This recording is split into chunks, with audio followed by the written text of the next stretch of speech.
So imagine you are stepping into this beautiful, ancient, wild landscape. Right, untouched nature. Exactly. But then you realize it actually takes like a whole fleet of bureaucrats, miles of fencing, and literally a herd of Ice Age ponies just to keep it looking wild. Yeah, it totally shatters the illusion, Yeah, like there isn't really this neat boundary between human engineering in the wilderness. right. So today we're taking a deep dive into some field notes from two Danish students, Kesser and Steen. Right, they're taking this nature and innovation class. Yeah, and they were out exploring the dry heathland of Lyngbakern. And we're using their observations to ask, well, pretty tough question, like, is nature actually natural anymore? Or is it just a heavily curated outdoor museum? Well, let's start with what these two students actually walked into. I mean, it is the absolute hottest day of the year. Severe drought. Oh, right. Yeah, the brush in Lyngbakern is just bone dry. And right in the middle of it, they spot a woman casually smoking what Steen notes smells exactly like, quote, old Christmas trees. A joint. Yeah. I mean, literally in a tinderbox of dry heather. Exactly. It's crazy. And Kesser's reaction is just hilarious to me. He doesn't go up and confront her about the massive fire hazard. Right. Yeah. Instead, he just tells Steen to stay quiet, mostly because he's worried her dog will turn them into a lukewarm dinner. That is just pure pragmatic survival instinct right there. Yeah, he even points out that startling her might give her a heat stroke. And, a helicopter evacuation is way too expensive. He's not wrong.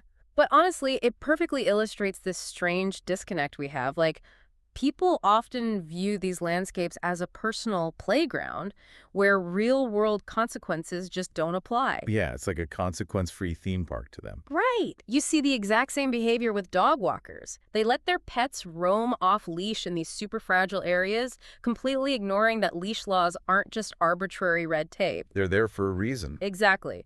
They exist specifically to keep dogs from hunting vulnerable ground-nesting birds.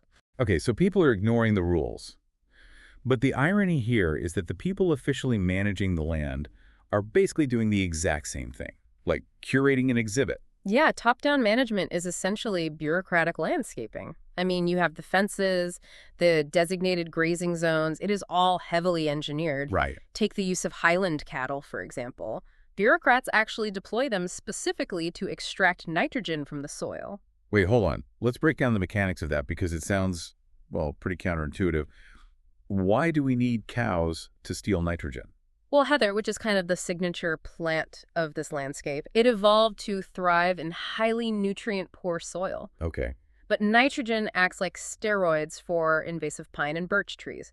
If those trees get enough nitrogen, they just grow rapidly and completely shade out the heather. Oh, I see. So the cattle eat the nitrogen-rich vegetation, and when they are eventually removed from the landscape and sent to the slaughterhouse, the nitrogen goes with them. So they're effectively starving the invasive trees. Exactly. But wait, if we are actively intervening with cattle to purposefully starve native pines just to preserve the heather, aren't we just artificially freezing time? Yeah, that's a really good point. Like we're stopping the natural ecological succession just to maintain a specific aesthetic.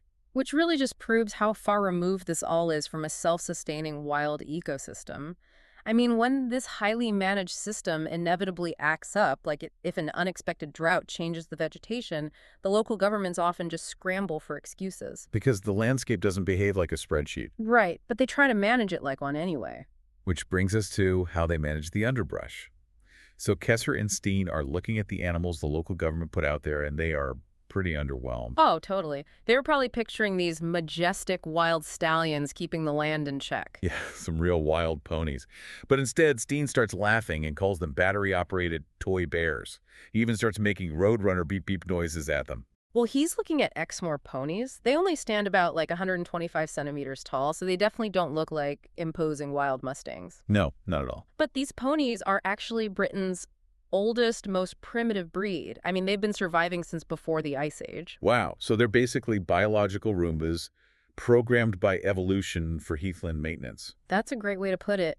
And they do things that human machinery simply can't do safely. For instance, they don't just graze, they actively gnaw the bark right off the trees. Wait, really? Why does bark gnawing matter? So when they strip the bark, it exposes the inner wood to rot, and that decay creates these crucial microhabitats. Oh, for bugs and stuff? Right. Specific beetles and insects rely entirely on those grooved, decaying wood surfaces to lay their eggs and survive the winter. Wow. Without the ponies scarring the trees, those insect populations would just collapse. That is fascinating.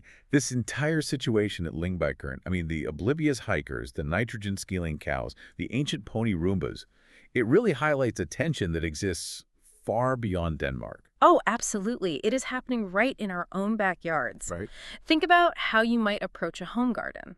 A lot of people plant these specific, vibrant flowers solely to attract the butterflies that they find visually pleasing. Oh, yeah, like decorating an outdoor living room. Exactly.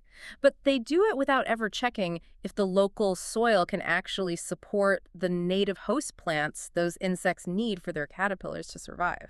Which really begs the question. I mean, if you design your spaces just for the aesthetic of the wildlife you prefer, while completely ignoring the complex mechanisms the ecosystem actually relies on, are you really respecting nature? Or are you just selfishly curating your own private museum? Exactly. It's definitely something for you to mull over next time you step off the pavement.